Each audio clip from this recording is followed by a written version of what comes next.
Azala shaka jimba ba mzaze utsujitaru mansoni ngutsujilela yezumuhani mujomba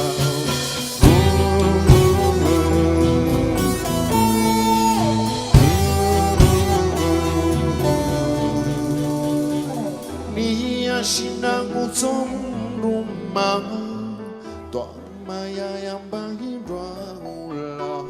Donc ce que je disais, c'est que nous allons essayer de passer un petit moment ensemble. Moi, je m'appelle Achir Rafi Galil.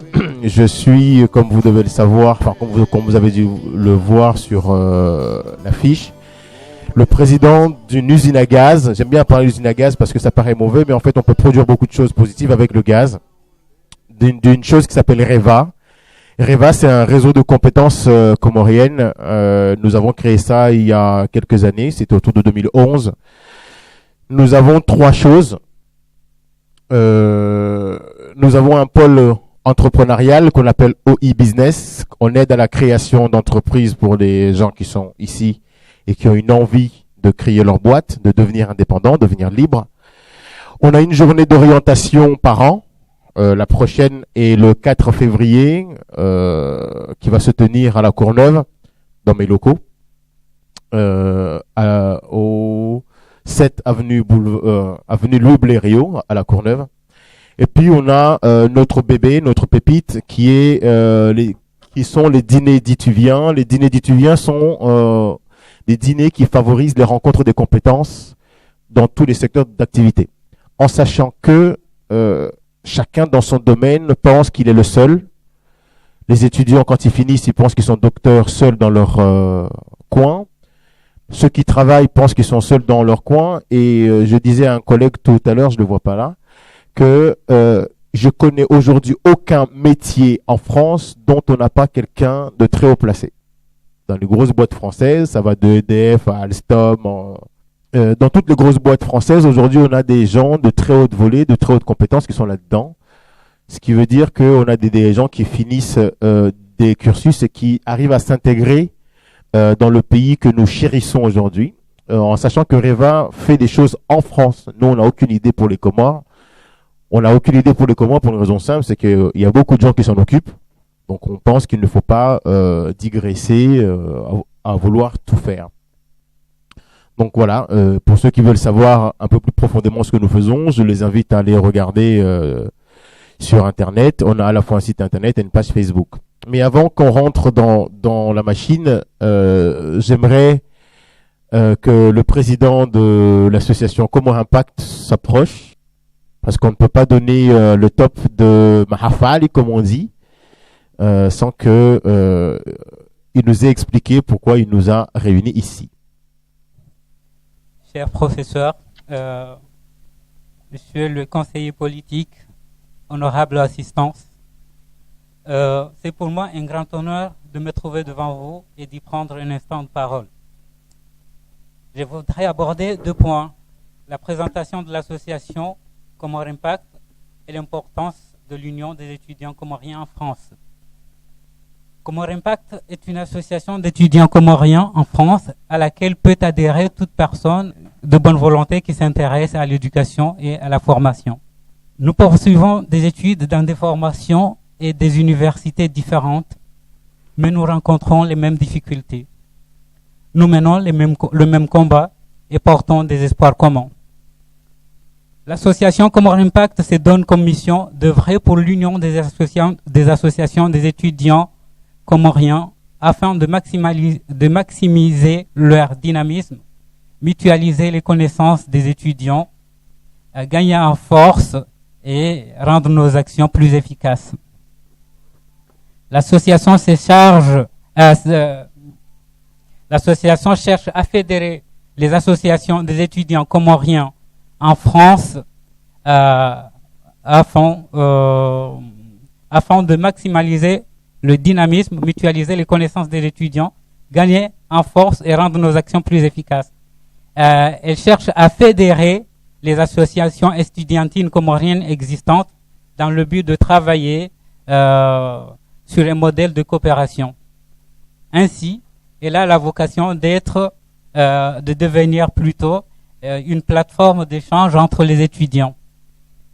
Comore Impact se donne comme ambition la promotion des travaux de recherche des étudiants et les œuvres d'auteurs comoriens, la création d'une base de données pour les recherches concernant notre pays, la création d'un journal d'étudiants comoriens en France et, dans la mesure du possible, d'apporter une contribution à l'intégration et la réussite des étudiants comoriens dans les universités françaises.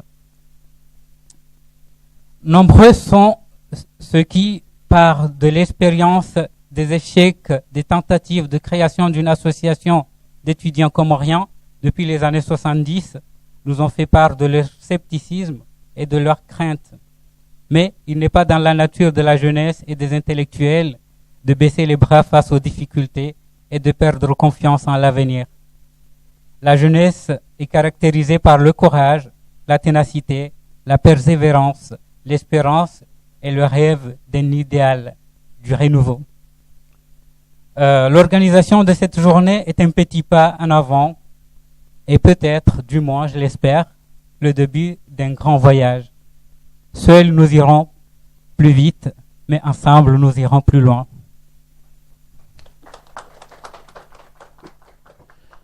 Merci bien. Je vois devant moi un représentant de l'ambassade. Je suis à la fois surpris parce que on fait beaucoup de choses et on les voit pas. Donc je tiens à remercier le président de Comore Impact d'avoir réussi à faire en sorte qu'un représentant de l'ambassade se déplace, ce qui n'est pas, cher Mouni, chose aisée. On vous réclame assez souvent et on vous voit pas, selon nous, comme il le faudrait, mais vu que vous venez au moins aujourd'hui, je tiens à le signifier, mais je ne pouvais pas uniquement vous tendre le micro sans vous dire qu'on déplore que vous ne le fassiez pas assez souvent, selon nous, et le soutien que nous demandons. Donc, je vais vous tendre le micro pour que vous nous disiez quelques mots en qualité de votre statut, et aussi en espérant que ceci est un point de démarrage qui va faire en sorte que vous continuiez à soutenir ceux qui font un travail en direction du pays et qui sont également ici, parce que quand le président de la République n'est pas en France, vous en êtes les représentants. Monsieur Mouni. Comme mon ami Galil vient de le dire, on tient à vous remercier infiniment au nom de son Excellence, M. Ahmed Bourhan, ambassadeur de l'Union des Comores, qui est empêché aujourd'hui et qui m'a dit de venir le représenter ici. J'aimerais bien être là en tant qu'un ancien de Paris 8, en tant que membre fondateur de l'association Arc-en-Ciel avec M. Barouane. Mais bon, le destin a bien voulu que je sois là en qualité de diplomate pour représenter l'ambassadeur de l'Union des Comores. Bon, c'est une étape que nous avons traversée parce qu'on a été à Paris 8 avec Barouane.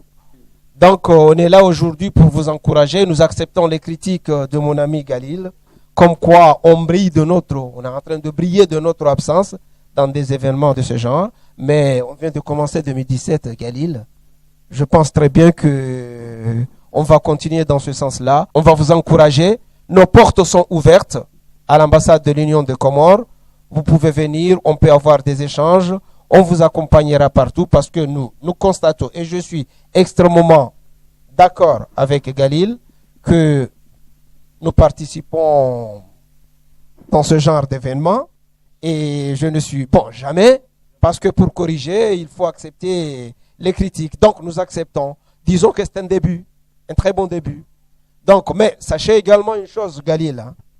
Une fois que nous sommes conviés officiellement, parce que vous considérez une chose, vous dites que c'est notre pays, c'est l'ambassade, un petit pays par exemple, mais nous voulons également que les choses soient officielles. Aujourd'hui, vous vous êtes déplacés, vous avez envoyé les invitations officiellement, et puis nous avons répondu officiellement. Certes, vous appelez, la secrétaire décroche son téléphone et elle oublie de me dire ainsi que va le pays.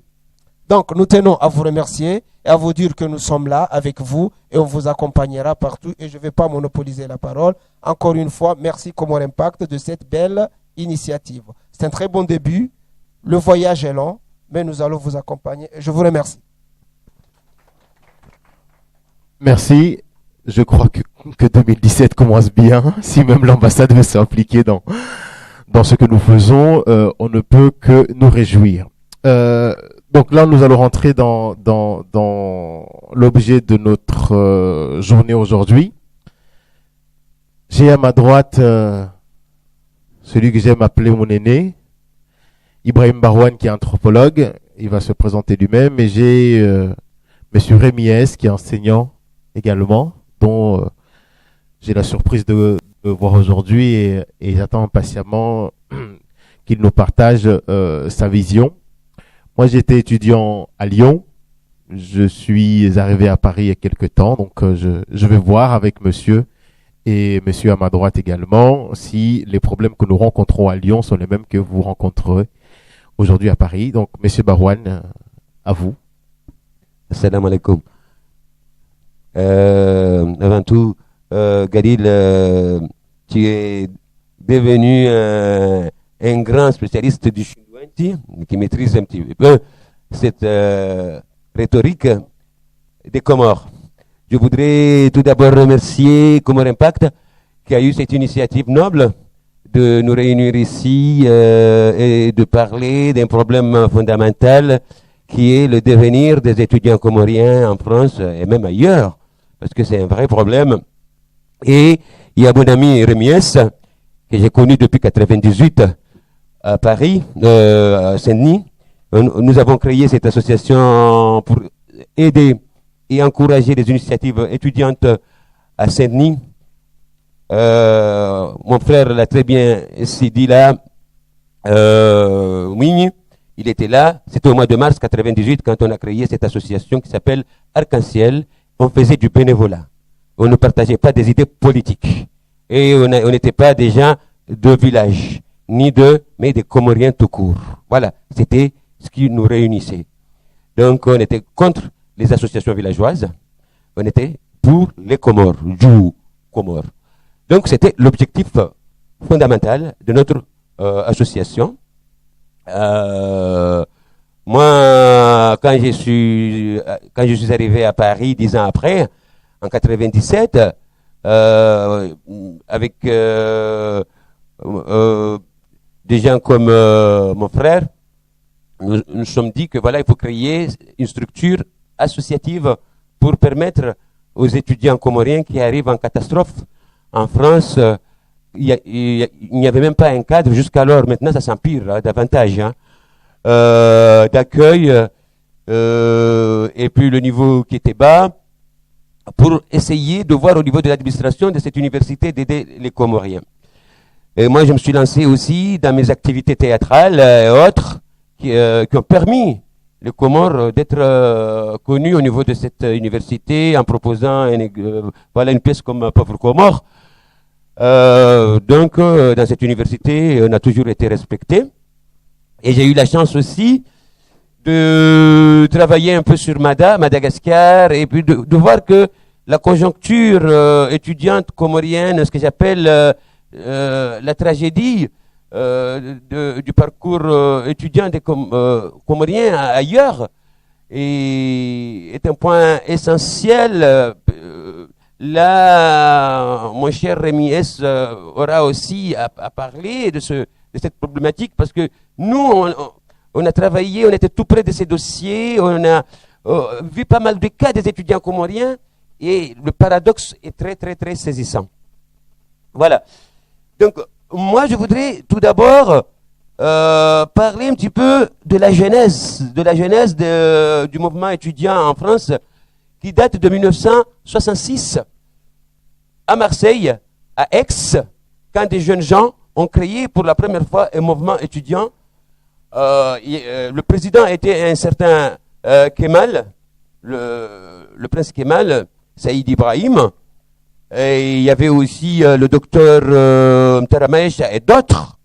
Ce mouvement a évolué jusqu'aux années 70, Et là, il y a eu des gens comme Moustapha Saïtchek qui étaient beaucoup plus politisés, qui étaient dans les idées révolutionnaires, qui sont venus en France et qui ont créé le mouvement ASEC, Association des stagiaires et d'étudiants comoriens.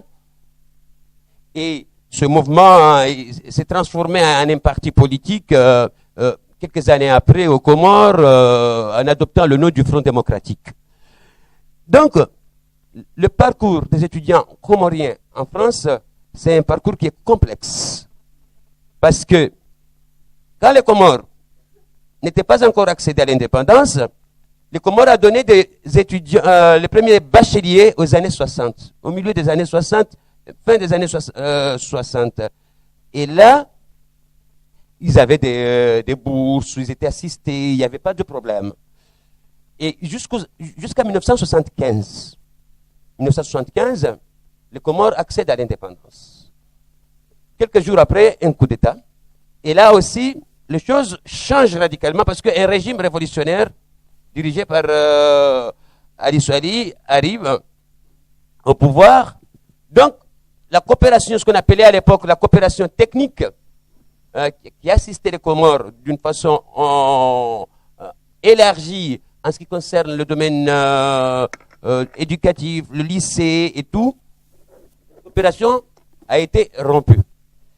C'est tout à fait normal, il y a eu une rupture, le régime révolutionnaire a coupé avec la France. Et là, les problèmes commencent.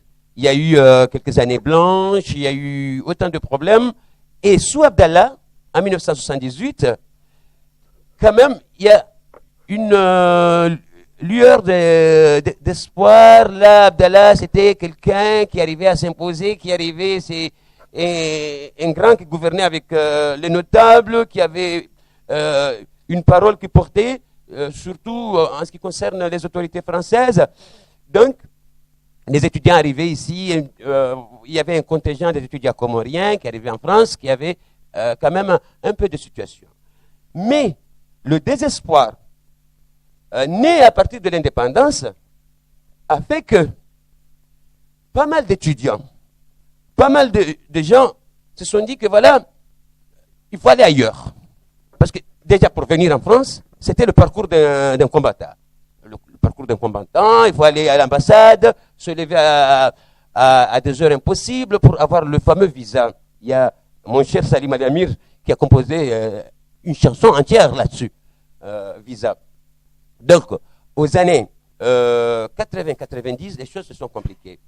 Exceptionnellement, sous le régime d'un certain Taki, là, sa première année, il a tapé fort. Il a exigé à la coopération française, à Moroni, d'assister aux étudiants, d'assister les étudiants qui avaient des démarches, qui avaient le bac en poche, de les former quand ces étudiants-là arrivent ici, qu'ils puissent vraiment s'intégrer facilement dans la communauté étudiante en France. Donc, il y a eu quand même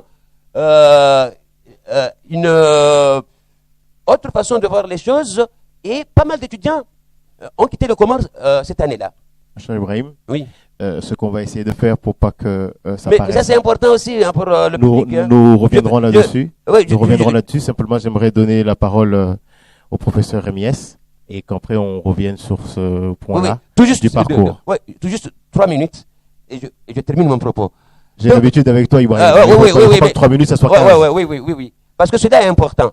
En ce qui concerne mes petits frères et sœurs qui sont là. Donc, après, les choses se sont compliquées.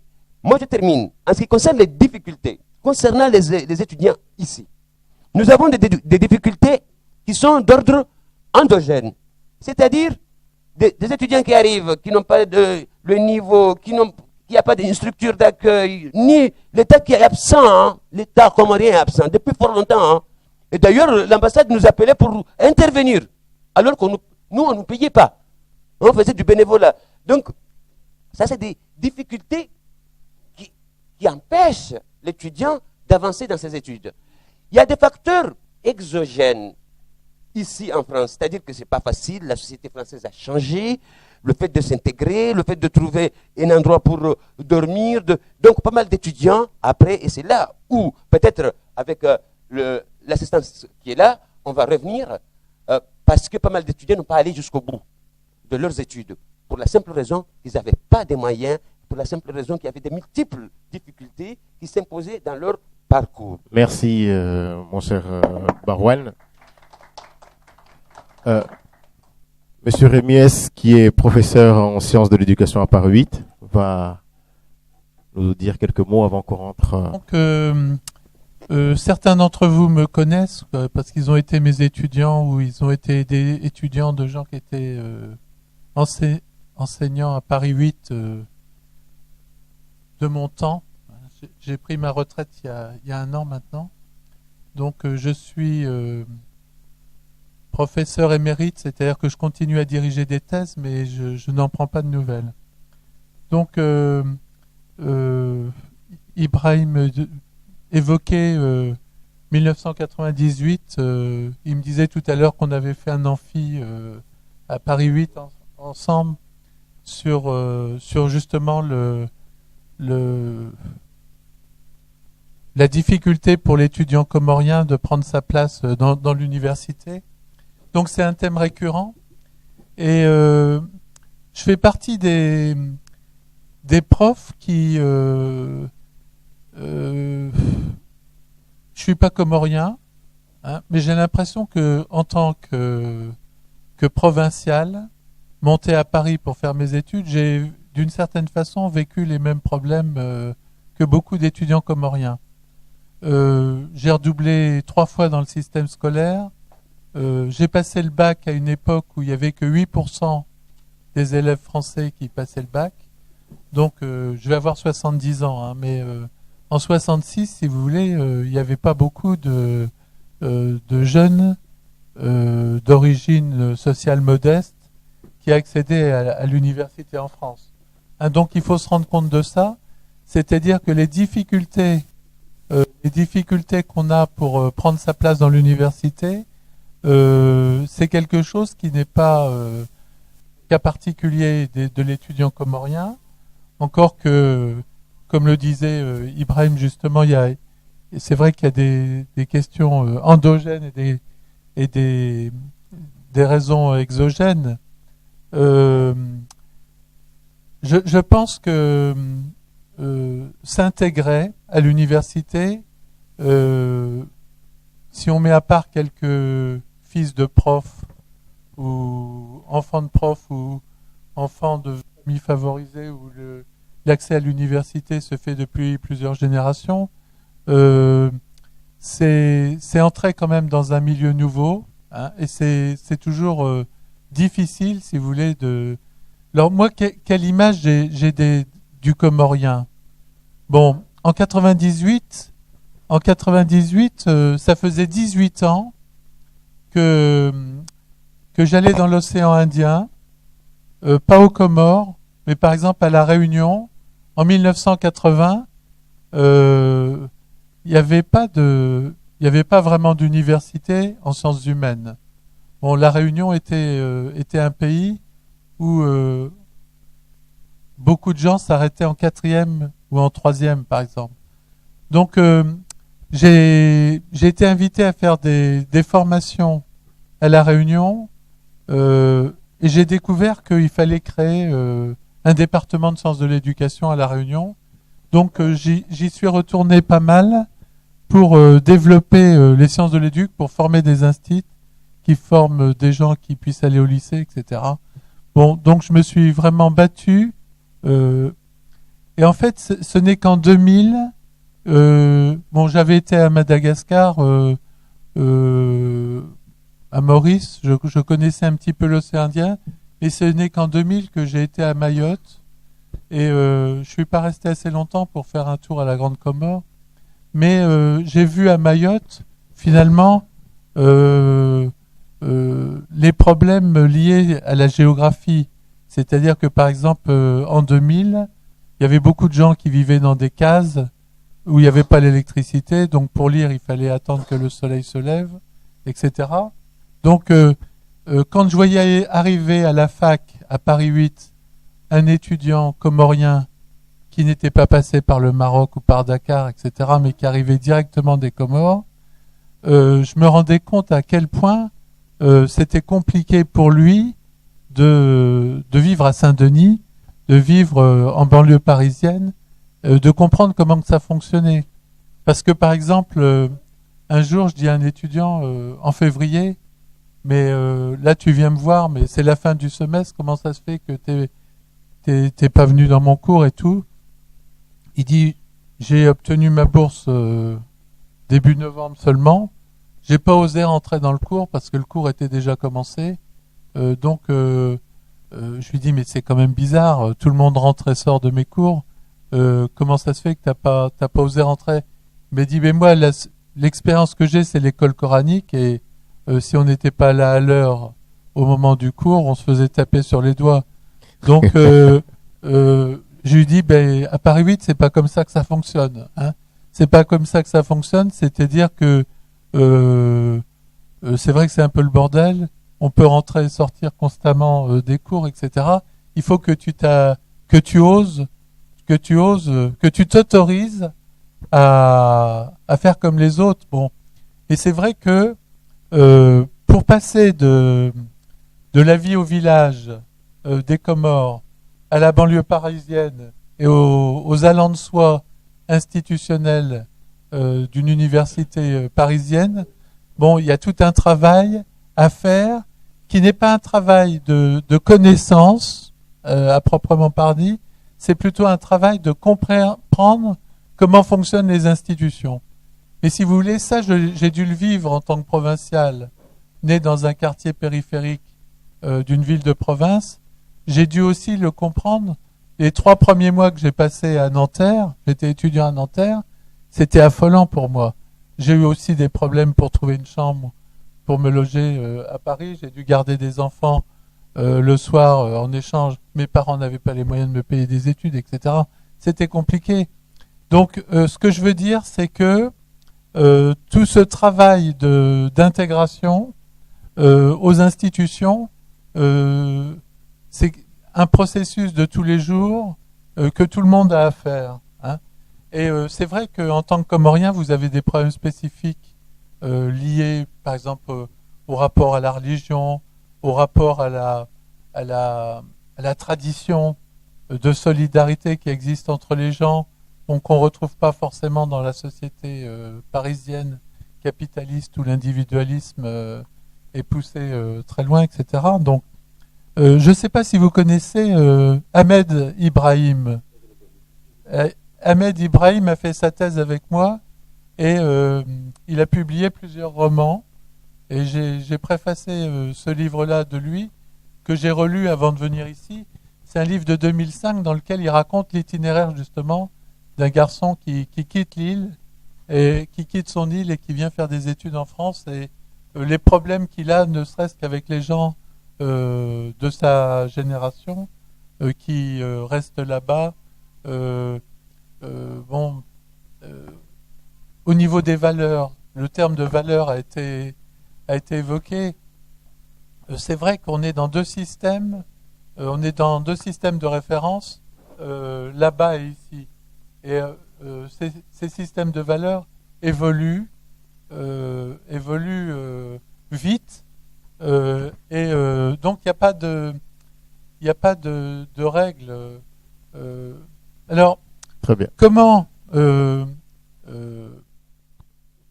qu'est-ce que j'ai trouvé pour aider les étudiants comoriens? Je pense qu'avant d'aborder ce domaine-là, si vous permettez, on va essayer de faire passer, parce que je pense que là il y a plein de questions, parce que moi j'en ai 1000 là dans ma tête qui foisonnent. On va essayer de passer un papier pour ceux qui souhaitent échanger avec les 2 intervenants, sachant qu'on on a une limite de temps qui est de 16h10, donc on va essayer d'avoir des questions courtes, en espérant également avoir des réponses courtes pour que chacun puisse intervenir. Vous avez soulevé 2 questions que je souligne. Monsieur Barouane, vous avez attiré l'attention sur le parcours et Monsieur S sur le problème d'infrastructure et des problèmes liés à la culture également. Quand on arrive en France, on a un choc un peu culturel. Vous parlez de religion, etc. Donc, mais avant de rentrer là-dedans, je vais plutôt poser une question à Monsieur Barouane. Comment un élève, en étant au Comores, peut faire le choix d'une orientation? Est-ce que il choisit une orientation par rapport à son visa, parce que dans un domaine on lui octroie un visa plus facilement, ou en étant là-bas, il a les moyens de rêver son orientation? Et est-ce qu'il a le niveau nécessaire ou comment faire pour qu'en arrivant ici, il ne se perde pas en route?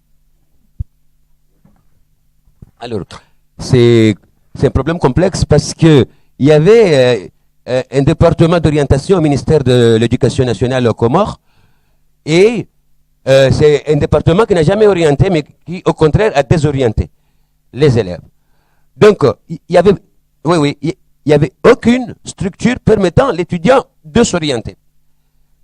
Le seul moment, c'est quand, en 1997, avant 1996-97, quand le président Taki a demandé officiellement au niveau de l'ambassade d'encadrer les élèves qui ont passé leur bac, qui souhaitaient venir ici, de leur donner les moyens de s'adapter, de ne pas trouver des problèmes une fois arrivés à Paris. Ça, c'est le seul moment où il y a eu une orientation en ce qui concerne la partie comorienne. Sinon, ils avaient organisé des états généraux qui n'ont jamais tenu compte des difficultés et les soubresauts de ce domaine.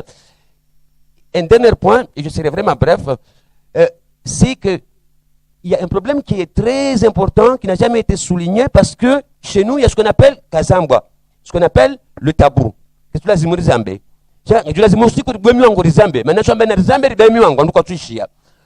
Donc, moi je pense que la problématique en ce qui concerne l'étudiant comorien n'a jamais été une problématique nationale en ce qui concerne les Comoriens.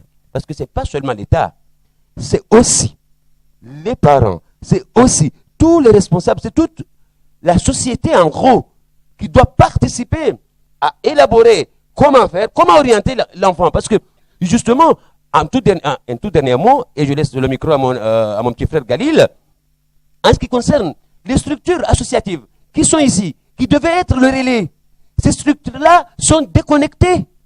Ils sont ailleurs. Ils parlent de la culture sans faire de la culture. Ils parlent de... C'est-à-dire que... Donc, on a du mal à suivre. Et l'étudiant, finalement, est livré à lui-même. Merci. Monsieur S, j'aimerais que vous nous donniez ce que vous arrivez à ressentir comme énergie quand un étudiant comorien a envie de faire des choses, qui vient vous voir en disant je veux faire une thèse avec vous par exemple. Quel est le point commun des problématiques qu'il rencontre? Bon, je fais partie des profs qui n'ont pas une mentalité élitiste. C'est-à-dire que dans l'université, vous avez des profs qui croient leur discipline, qui veulent recruter que des gens brillants, etc. Moi, j'ai accepté des études. Je connaissais l'état des Comores ou l'état même plus généralement de l'océan Indien, et donc je suis un pédagogue. Donc je me disais, apprendre à quelqu'un qui sait déjà, ça n'a pas beaucoup de sens. J'aime autant travailler avec quelqu'un qui a des problèmes et qui a envie de progresser. Donc on était quelques-uns. Ahmed Ibrahim évoque les profs avec qui il a travaillé dans son livre. Il cite Badiou, il cite René Loureau, il cite Jean-Marie Vincent, Poulain, etc. Bon, c'est des profs qui ont accepté de prendre des gens qui n'avaient pas forcément le niveau d'un Français qui sort de Normal Sup, etc. pour faire une thèse. Bon. Et si vous voulez, c'est vrai que le problème que j'ai rencontré chez les étudiants comoriens, c'était un rapport d'une part à l'oral, qu'ils n'osent pas forcément parler en public, et d'autre part à l'écrit. C'est-à-dire qu'ils ils ont des problèmes pour s'autoriser à écrire. Et ça, je crois que c'est psychologique, parce que le français, si vous voulez, l'étudiant français, il est individualisé très tôt. On lui dit, tu es responsable, tu dois vivre ta vie, tu dois défendre ton identité, etc.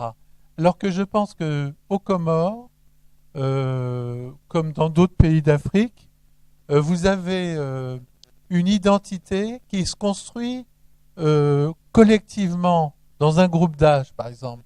Et donc, dire je pense que, est quelque chose de vraiment difficile parce que on nous autorise pas dans notre culture à dire je. Et c'est même un peu plus, c'est même un peu plus profond que ça. On n'existe pas tant que l'adulte est là. Le prof, donc, si vous voulez, qui a en face de lui des élèves, il attend que l'élève ose dire je. Hein. Donc, depuis le 19e siècle, en France, et je, qui dit je. Hein, c'est Benveniste qui disait ça, mais je pense qu'il faut oser dire je. Et donc, ma méthode pour sortir le comorien de ce dilemme entre tradition et d'autre part acculturation en France ou en Europe plus généralement, c'est de le faire écrire, de lui faire écrire un journal. C'est-à-dire raconter tous les jours quelque chose qui vit, de raconter sa vie finalement. Alors cette technique du journal que je pratique moi-même, hein, dans un petit carnet, c'est ma mère qui m'a appris ça. Elle me disait, tu as des idées loufoques, tu penses n'importe comment, un jour tu dis blanc, le lendemain tu dis noir. T'as écrit tous les jours tes idées, tu verras combien il faut améliorer ta pensée. Très bien. Et j'ai utilisé cette technique avec les étudiants comoriens. Certains ici utilisent cette technique. Et ce qui permet, si vous voulez, d'abord d'améliorer son style, et puis surtout de s'autoriser à penser par soi-même. Ça me semble très important. Merci. C'est une chose qui est assez importante parce qu'effectivement, ça va tellement plus loin qu'on n'ose même pas réussir parce qu'on se dit que il faut que ça soit l'autre, il faut que ce soit l'aîné, le papa, le tonton, et avec toujours la coupe de l'adulte, les mjomba, hein, pas comme mjomba fagne, etc. Les choses arrivent, je reçois des papiers, donc j'ai 3 intervenants, enfin trois interventions. Je vais commencer par Monsieur Mouni Abdou. Vous auriez une question? Moi-même, c'est pas une question, mais je vais compléter un peu M. Barouane et professeur Mies, que j'ai beaucoup croisé dans les couloirs de Paris 8 avant de quitter en 1998. J'ai eu la chance de travailler avec ma thèse avec M. Alim Badiou, qui a accepté de nous prendre, quelles que soient les difficultés. Et c'est un grand professeur, tout le monde le connaît. Je veux revenir sur l'orientation et l'obtention du fameux visa. C'est un problème que maintenant, nous, à l'ambassade, on essaie. Parce que le président Taki a eu le courage de s'adresser à la France pour dire, écoutez, soit vous donnez des visas à ces jeunes-là, soit ils partiront en Syrie et au Pakistan. Donc la France de l'époque, en 82, a décidé de donner beaucoup de visas pour que les étudiants comoriens viennent en France au lieu d'aller à Damas et dans les autres pays. Il faut se dire la vérité ici. Il ne faut pas se mentir. C'est comme ça comment l'orientation passe. Actuellement, on est en train d'étudier avec la France comment élargir ces visas au niveau des étudiants comoriens qui désirent venir étudier en France, Galil. C'est très important. Vous me laissez 2 minutes pour que je communique ça parce que c'est très important. C'est-à-dire que, voilà, la question, elle est là. Elle est à la fois au niveau... Il y a une différence peut-être entre l'orientation et l'obtention d'un visa. Non, il n'y a pas de différence. Non, pourquoi? Il y a une différence parce que si la France, par exemple, décide qu'on devrait faire que des lettres, on va se retrouver avec plein de docteurs en lettres et on n'aura rien en sciences. Ou on va se retrouver avec plein de docteurs en lettres et rien dans les métiers de la main. L'orientation est une possibilité qui est donnée à un jeune de choisir dans le corps de métier. Et si vous me dites que... Galil, soyons stratèges et je ne vais pas user d'un langage diplomatique. Maintenant, on nous impose que maintenant nous avons l'université des Comores. Nous allons essayer de chercher les disciplines auxquelles ne sont pas étudiées ici et accorder des visas. Mais il faut être stratège et diplomate à la fois. On dit que, ben voilà, moi j'ai envie de faire de l'anthropologie, comme Barwan. On vient me dire que vous avez un niveau qui vous permet de faire des lettres là-bas en France. Donc on vous accorde le visa. Pourquoi ne pas prendre ces visas alors que sur place? Il ne faut pas vous figer. Il ne faut pas quand même que vous cantonnez là-dessus. Il faut être stratège. Moi, j'envoie ce message-là aux étudiants parce que nombreux, maintenant, avec l'Université des Comores, la mission de coopération, je sais très bien que tu es au courant, je sais très bien qu'il impose une certaine orientation à nos étudiants qui désirent venir étudier en France. Il faut qu'on se dise la vérité. Voilà, moi je voulais intervenir là-dessus. D'accord, là on est d'accord. Moi, l'orientation est un sujet qui me touche parce que moi j'ai subi l'orientation en France. Quand j'étais au collège, un professeur a décidé que je devais faire des études techniques parce qu'il estimait, lui, que voilà, il a à aucun moment pris mes rêves en perspective, et c'est peut-être pour ça aujourd'hui que je mets en place des systèmes pour que les enfants ne subissent pas la même chose que moi. Et voilà, on va pas refaire la politique comorienne, mais voilà, c'est une chose auquel nous devons réfléchir ensemble sur comment faire en sorte que l'orientation ne soit pas subie. Il y a une autre question qui devait être donnée par monsieur Ali Djambaye Nasser. Oui. Bonjour. Bonjour. Ma question est la suivante, concernant l'intégration des étudiants comoriens en France, surtout, puisque une fois qu'un étudiant arrive en France, il ne trouve aucune structure comorienne, surtout au niveau de l'ambassade française, pardon, de l'ambassade comorienne en France. Moi, je voudrais demander, M. Barwan, que vous êtes là, ça fait longtemps, vous avez une expérience, vous avez vu la majorité des étudiants, surtout à Paris 8, qui est l'université phare pour les Comoriens, ça on peut le dire, à Paris bien sûr. Est-ce que votre association a pu nouer des relations avec l'ambassade comorienne à Paris ou pas?